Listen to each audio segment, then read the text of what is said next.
અને અગ્નિકાંડ બાદ રાજકોટ કોર્પોરેશનને પણ હવે બ્રહ્મજ્ઞાન થયું છે। ફાયર સેફટીને લઈને મુખ્ય કચેરીને શાખાઓમાં કામગીરી શરૂ કરાઈ।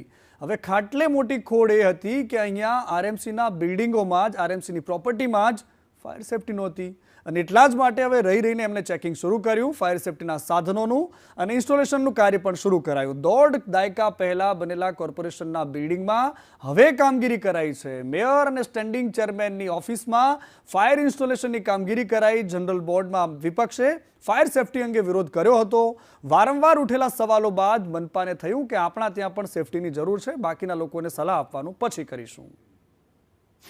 ફાયરના સાધનો રાજકોટ મહાનગરપાલિકાની જે મુખ્ય કચેરી છે ત્યાં અત્યારે કામ ચાલુ છે અને જ્યાં પણ પબ્લિકનો ઘસારો વધારે હોય, જેમ કે અત્યારે મિલકત વેરો ભરવા આવતા હોય અને જ્યાં લોકોની અવરજવર વધારે રહેતી હોય તે જગ્યા ઉપર જેટલી પણ જરૂરિયાત જણાશે એ જગ્યા ઉપર ફાયર સિસ્ટમના સાધનો મૂકવાનું ચાલુ થઈ ગયું છે।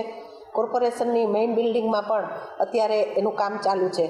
જ્યાં ભયજનક લાગતું હશે ત્યાં તમામ સરકારી મિલકતોની ઉપર ફાયર સિસ્ટમ બેસાડવામાં આવશે।